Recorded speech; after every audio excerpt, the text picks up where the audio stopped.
I'm Rebecca McLaughlin-Duane, and this week marks the start of the Holy Month of Ramadan. This week in the show, we'll take you to Egypt to explore the booming trade in traditional Ramadan lanterns known as fawanees. Plus, we celebrate Europe Day with an exclusive interview with the EU ambassador to the UAE as we discuss cultural ties, trade and peace. We actually increased the trade with this country of 54%, which is really a huge amount. But first, Salim Asaid went along to find out how children of all denominations in the UAE's multicultural society are being educated about this special time of year for Muslims.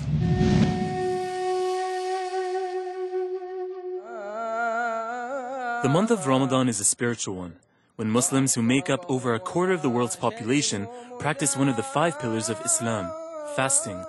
They don't eat or drink from dawn till dusk in order to feel with those less fortunate and reflect on the blessings in their own lives. Children start to fast as early as 7 years old and learn the values of the holy month with games, dancing, and sweets, of course. Children go from door to door asking for gifts, but instead of trick-or-treating and wearing scary costumes like in Halloween, they wear bright, colorful outfits and receive seasonal sweets and nuts to learn the joys of giving and sharing.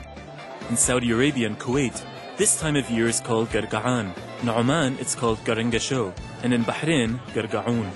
In these Gulf countries, the holiday is celebrated in the middle of Ramadan as a reward for children fasting, while in the UAE, it takes place 2 weeks before Ramadan and is called Hajj al-Layla.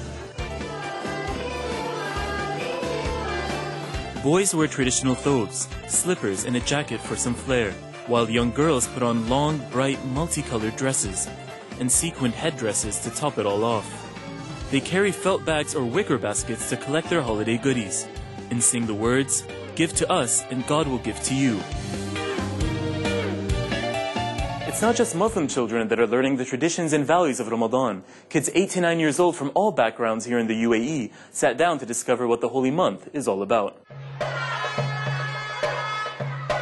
It's the start of Arabic Week at the American Community School, where students from over 60 nationalities are learning about the culture of their environment in the UAE, and also about Ramadan as the holy month comes to a start.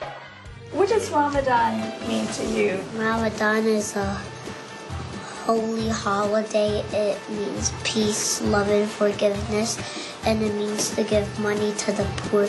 Some students even found parallels with holidays they celebrate at home. Thanksgiving is where you feel thankful, and Ramadan is where you feel thankful. Their educators say that communicating the practices of other cultures at a young age allows them to see how more similar we are than different. I just thought it was interesting how they thought that a lot of what this was about was giving back to poor people, and not so much about the religious part of things. And it's never too early to start learning about other cultures, as this KG class wishes you a happy Ramadan. Europe Day in May each year signifies peace and unity in the EU. Here in the UAE, it's being represented by a photography exhibition in Dubai's historic quarter. Emphasizing the long-standing collaboration between the EU and the UAE are the works of Emirati and European photographers who are capturing the modern history and the heritage of the Emirates. Member state ambassadors mingled with VIP guests at the grand opening of an exhibition which encapsulated the EU's theme for Europe Day this year, that of cultural heritage. In celebration of friendship and unity between the EU and the UAE, Emirati photographer Aisha Abbasi displayed images that she took during time spent exploring Italy's Dolomites. Over the years, I've seen the relationship grow and blossom, and I think it's created for us like a second home, to be very honest. And I'm very happy that I get the chance to go to Europe and shoot, and I think all this is driven back to this relationship that we have grown together as nations. Europe Day marks the anniversary of a speech given by French Foreign Minister Robert Schuman in Paris in 1950. L'Europe ne se fera pas d'un coup, ni dans une construction d'ensemble. His proposal was for new political and peaceful cooperation within Europe, and his declaration is considered a cornerstone of today's European Union. To discuss Europe's long-standing trade ties and cultural exchange with the Emirates, the EU's ambassador to the UAE, Patrizio Fondi, sat down with Inspire for an exclusive interview. Ambassador, a very warm welcome to Inspire Middle East. Thank you. The Europe Day celebrations are open to the public. Tell me, what can they expect in terms of the cultural dialogue? You know, we try throughout the celebration of Europe Day to underline the dialogue going on between European Union and the UAE. And the dialogue this time is between photographers. We wanted to have Emirati and European photographers and to see the different perspectives. Tell me, what are the points of commonality between the EU and the UAE in terms of culture and values? The first thing I can think of is tolerance, for example, which is really, especially for different religion, different people, different habits. We share this value, which is really to have all people respected in their, let's say, stand. Also, we share a lot the empowerment of women. Then also, we share a lot the care for humanitarian aid. You know, the European Union is the biggest donor in the world, but the UAE is the biggest donor per capita. And of course, also economic linkages are very, very important. Well, that brings me neatly to the topic of total trade between the EU and the UAE. What does the year ahead look like? We are very satisfied about the trend in the last 10 years because we actually increased the trade with this country of 54%, which is really a huge amount. Let's say that of this 52 billion euro, about 42 are export from European Union to the UAE, and about 10 billion euro are on the import from the UAE. We also should consider that in the next years there is one trend, which is the diversification of economy in the UAE. They want to be less dependent on the oil and to be more diversified. So this means they will develop a lot the manufacturing sector. And this is, of course, an opportunity, not only for them, but also for European businessmen. And this will lead, in our opinion, also to a more balanced trade stand. What other areas of cooperation and bilateral trade might appear on the horizon in the next year or so? Yes.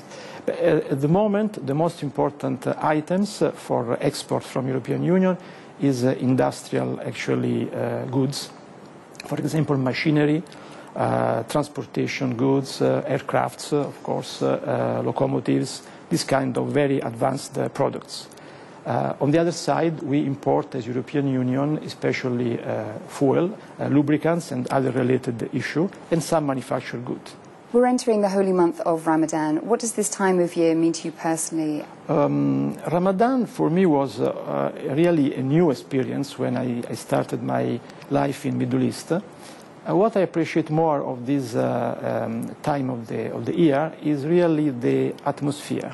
So sometimes you are surprised how they can have the energy after a day of fasting to go maybe until 2 o'clock at night around. So I was quite impressed positively because it's a very nice experience. Your Excellency, thank you so much for speaking to Inspire Middle East. You are very welcome. Thank you to you. In the weeks leading up to the start of Ramadan, some of the streets in Cairo shine particularly brightly, with vendors selling the traditional lanterns called fawanees. Emad Maki has more on these illuminations, which hold great cultural significance for children and adults alike. Here in Egypt, nothing signifies the upbeat mood and festivities of 30 days of Ramadan like this colorful lantern. Egyptians call it the fawanees. In Cairo, we know Ramadan is here because the fawanees is here too. Ramadan lanterns, collectively known as fawanees, are simply a candle inside an ornate casing that glows in an array of colors. Despite the lanterns being a symbol of the most religious time of the year, they have no real connection to Islam. Ramadan lanterns originate from a tradition that dates back nearly 1,000 years. The first candle-lit fawanees looked exactly like this and was used to light up the city's streets when a new monarch arrived on a dark Ramadan night. Ever since, lanterns have become a symbol of celebration, lighting up the front steps of homes and businesses. Ahmed Mahfouz traveled over 60 kilometers to buy himself the perfect lantern. When I see the fawanees, I automatically feel I have to buy it, even though I have three at home. It's in my genes. It's become part of our heritage. Elaborate lanterns are made of copper, but as materials become expensive, lantern makers are turning to more affordable lightweight tin plates and bright glass. Fawanees producer and traditionalist Nasser Mustafa has been making fawanees for about 40 years, practicing the same crafting methods that his ancestors used to create the first lantern centuries ago. He says buyers prefer handmade lanterns, even though there are cheaper Chinese-made ones in the market. I don't see any real competition from Chinese lanterns. The challenge we face is the high cost of raw materials, not Chinese lanterns. For many Egyptians like Ahmed Mahfouz, the fawanees is a glowing relic of Ramadan. When I buy a fawanees, I am buying a piece of history. I am buying a piece of the season's joy. It's the best symbol.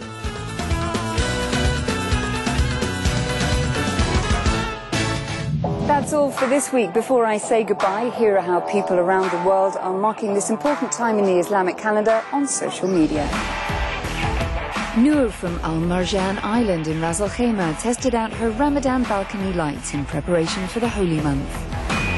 And Manar from Lebanon took home decor inspiration from this street market in Beirut.